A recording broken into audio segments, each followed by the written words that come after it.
So hello everybody, welcome back my dear student friends, good morning to all of you. देखिए आप लोग जो लोग सेमेस्टर 6 में हो, आप लोग यही सोच रहे हो कि 5 दिन में हम लोग कैसे प्रिपेयर करेंगे। तो आपको अपना रूटीन को, जो 5 दिन का आपका रूटीन है, बात समझे ना, उसको आपको 2 पार्ट में डिवाइड करना होगा।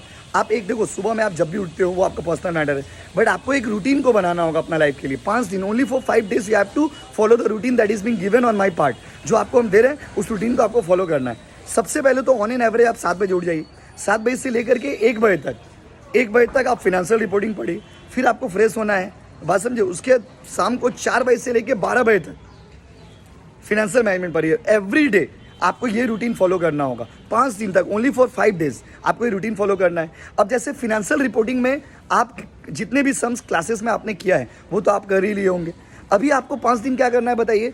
रोज 1 to सम्स, जैसे वो जो आप फिनेंशियल रिपोर्टिंग के लिए पढ़ने बैठेंगे तो 1 to सम्स होल्डिंग कंपनी का, 1 to सम्स रेशियो का, 1 सम्स फंड फ्लो का। आप सपोज आप फंड फ्लो अगर अच्छे से कर रहे हैं तो उसका ऑप्शन में कैश फ्लो भी थोड़ा सा कर लीजिए, क्योंकि छोटा सम्स रहता है। कैश फ्लो अगर अच्छे से कर रहे हो तो फंड फ्लो उसका ऑप्शन में कर लीजिए।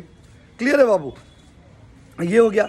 उसके बाद आपका इंट्रोडक्शन ऑफ फिनेंशियल स्टेटमेंट वाला पार्ट से 1 to सम्स बनाइए। और फिनेंशियल रिपोर्टिंग में जो थ्योरी है अकाउंटिंग स्टैंडर्ड वाला, उसको एवरीडे अच्छे से याद करिए, थोड़ा थोड़ा करके याद करिए, क्योंकि उसमें से कंपलसरी थ्योरी आएंगे, लेकिन आपको बुक वाला लैंग्वेज ही लिखना पड़ेगा। आप अपना लैंग्वेज नहीं लिख सकते। सर अगर अपना लैंग्वेज लिख दिए तो आस्ते बच्चर आबर होबे, এইটা করতে হবে। তাই জন্য যেই জিনিসটা বলা হচ্ছে সেটা फॉलो करो प्लीज़। देखिए मैं क्यों बोल रहा हूँ, सुबह का टाइम है, देख लीजिए, बात समझे ना। इतना बोलने का क्या ज़रूरत है। Just for you my dear student, you, I have no any personal benefit on this. मैं आपके लिए बोल रहा हूँ, प्लीज़ इसको फॉलो करिए। As a teacher you can ignore me, but as a brother you can't ignore me. और उसके बाद आइए शाम का टाइम में जब आप फिनेंशियल मैनेजमेंट का सिटिंग में बैठेंगे, फिनेंशियल मैनेजमेंट में भी सम्स वाला पार्ट में एक तो कैपिटल बजटिंग का सम्स रोज करिए, एक तो कॉस्ट ऑफ कैपिटल का सम्स रोज करिए, एक तो आपका कॉस्ट ऑफ डिविडेंड पॉलिसी का सम्स करिए। बात समझे ना, ये सारे चैप्टर ऐसे हैं जिसका आप सम्स करते रहिए। बात समझे, एक तो डिविडेंड पॉलिसी, एक तो कॉस्ट ऑफ कैपिटल, एक तो कैपिटल बजटिंग का सम्स बना लिए।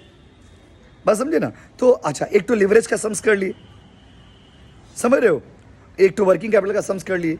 इसीलिए तो इतना टाइम आपको बोला जा रहा ना भाई, 5 दिन नहीं कर पाओगे, प्लीज़ कसम खाओ कि 5 दिन ऐसा करोगे, वादा करो हमसे, ये कर लो ना प्लीज़। उसके बाद तो लाइफ में मौज ही मौज है। सिर्फ 5 दिन के लिए बोल रहे, सिर्फ 5 दिन के लिए, ऐसा नहीं कर पाइएगा बोलिए।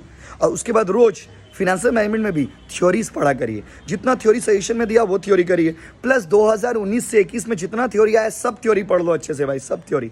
लेकिन compulsory theory working capital management और टाइम वैल्यू ऑफ मनी से आता है, बट अलॉन्ग विद दैट छोटा मोटा थ्योरी लोग बीच में घुसा देता है। तो उसके लिए भी आपको प्रिपेयर्ड होना पड़ेगा, क्योंकि जैसे 8 मार्क्स का सम्स है, उसके साथ 2 मार्क्स का एक छोटा सा थ्योरी है, उसको नहीं करोगे बोलो, क्यों ऐसा कर रहे हो। और हम तो थ्योरी का रिवीजन कल कराएंगे, कल रात में 10:30 बजे, सॉरी 10:30 बजे, कल रात में 10:30 बजे थ्योरी का जितना चैप्टर है, चाहे वो कंपलसरी हो चाहे ऑप्शनल हो, सबका लाइव क्लास कराएंगे कल 10:30 बजे। आ जाइएगा, please follow this, please follow this, please.